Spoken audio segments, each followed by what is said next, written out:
Welcome back, Fluency Champions. This is the Daily Fluency Podcast, Day 2, Phase 1 Foundation and Mindset Reset. I'm Mia, your language coach. And I'm Leo, your fellow learner, ready for another day of real talk and real progress. Mia, yesterday's episode on the art of the pause was a game changer. I actually tried it. That's fantastic, Leo. And for all our listeners, remember Day 1 was all about overcoming that freezing moment and using strategic pauses. So, Leo, spill it. How did it go? Did that pause act save you? Okay, almost. It almost saved me, but then something else took over. I was in a meeting this morning trying to explain a new project idea, and I opened my mouth, and the first three things I said were, "Sorry, my English is very bad." Then I repeated it like a chant. Sorry, my English very bad. It was literally what I said before I even started my presentation. Oh, Leo, a preemptive apology chant. I'm actually laughing because that is so relatable. How many of our listeners are nodding their heads right now thinking, that's me? You're definitely not alone. It's a habit so many English learners fall into. Right? And after I did it, I immediately felt smaller, like I had already undermined myself before I even got to the actual point. My project idea is great, but I'd already set the tone that my English was the problem. Exactly, Leo. And that's exactly why today, for Day 2, we are tackling this pervasive habit head on.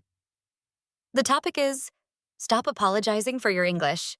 Because honestly, those apologies aren't helping you. They're hurting you. They're making you feel small, and they're making your listener feel awkward. Awkward? How so? I thought I was being polite, managing expectations.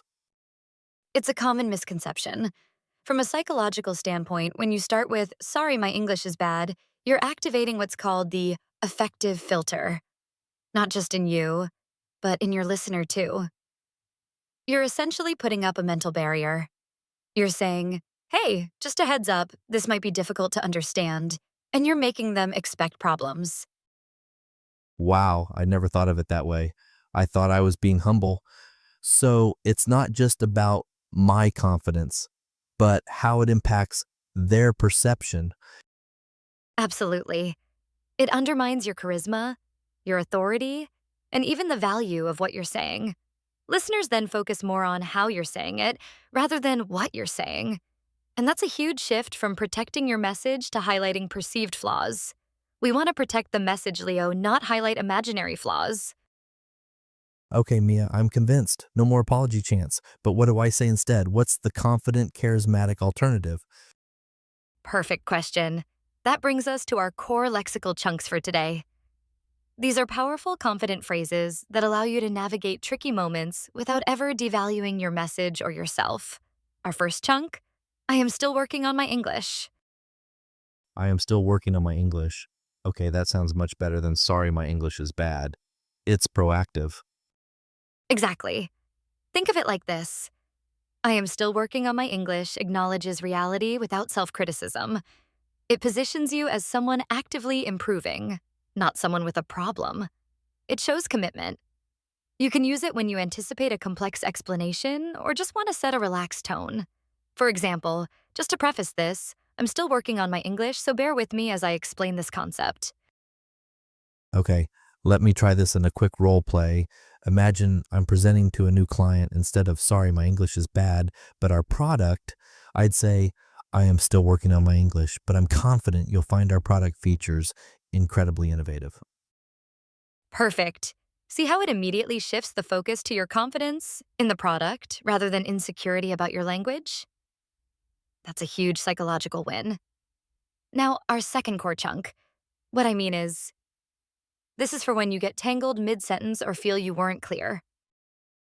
What I mean is, got it. So instead of, sorry, I forgot my words, let me try again, I could say, our strategy is, um, what I mean is, our approach focuses on customer centric design. Exactly. It's a smooth pivot. It doesn't break the flow with an apology. It just signals a clarification is coming. You're taking control.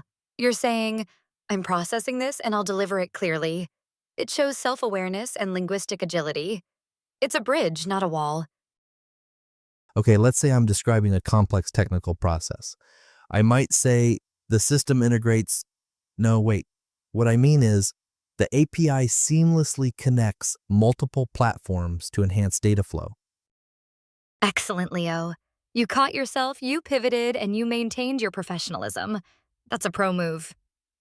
And now for our third powerful chunk, especially useful in more formal settings like a meeting or a presentation. Let me rephrase that. Let me rephrase that. Oh, I hear native speakers use that one a lot. It sounds executive, like you're fully in charge. Precisely. Let me rephrase that. Isn't just about clarifying, it's about refining. It signals to your audience that you value clarity and precision. You're not saying I messed up. You're saying I can articulate this even better. It's a statement of confidence and mastery, not apology. It's particularly useful when you feel you've been misunderstood or your initial explanation wasn't quite hitting the mark. Okay, so if someone asks me a complex question and I fumble the answer a bit, instead of, oh, my bad English, sorry, what I meant was, I can say, that's a great question. I want to be precise. Let me rephrase that. Boom. You just turned a potential moment of weakness into a display of thoughtful consideration and professionalism. You owned the moment, Leo. So remember these three. Adisa mita will see y'all. I am still working on my English. What I mean is, and let me rephrase that, use them instead of any apologetic disclaimers. Now, let's take this a step further. We're going to eliminate some weak disclaimers and say it better. For example, if you catch yourself saying, I think maybe my English isn't good enough to explain this, how would you upgrade that, Leo, using our new mindset? Hmm. Instead of, I think maybe my English isn't good enough, I could say, I'm still working on my English, but I'll do my best to articulate this clearly. Or even, I'm still working on my English, so I appreciate your patience as I explain. Excellent. Both are strong. The second one, I appreciate your patience as I explain, is particularly powerful because you're inviting, understanding, not begging for it. It's a subtle but crucial difference. What about if you usually say, sorry if I make mistakes? Okay, instead of, sorry if I make mistakes, I'd say, I'm focused on delivering my message effectively. What I mean is, I want to ensure my points are clear. Fantastic, Leo. You're turning insecurity into poise. That's the mindset shift we're aiming for. Now, it's time to solidify these new habits with our 3-level guided shadowing workout. Today's focus sentence, embodying everything we've discussed, is I'm still improving, but let me explain my main idea clearly. Level 1, listen and stress. Listen to how I emphasize keywords. Then repeat, focusing on that rhythm. Listen, I'm still improving, but let me explain my main idea clearly. Your turn, listeners, and Leo. Repeat after me. I'm still improving, but let me explain my main idea clearly. Level 2, subtitle sync. We'll say it together in sync. Ready? 1, 2, 3. I'm still improving, but let me explain my main idea clearly. Again with us. I'm still improving, but let me explain my main idea clearly. Level 3, blind echo. You and Leo are on your own. Say it with confidence. Go. I'm still improving, but let me explain my main idea clearly. Ah, that felt great. Powerful. No apologies, just clarity. That's the spirit. Your daily speaking challenge, Fluency Champions, is this. For the next 24 hours, actively replace any sorry my English is bad impulse with one of our 3 core chunks or the expanded say it better phrases.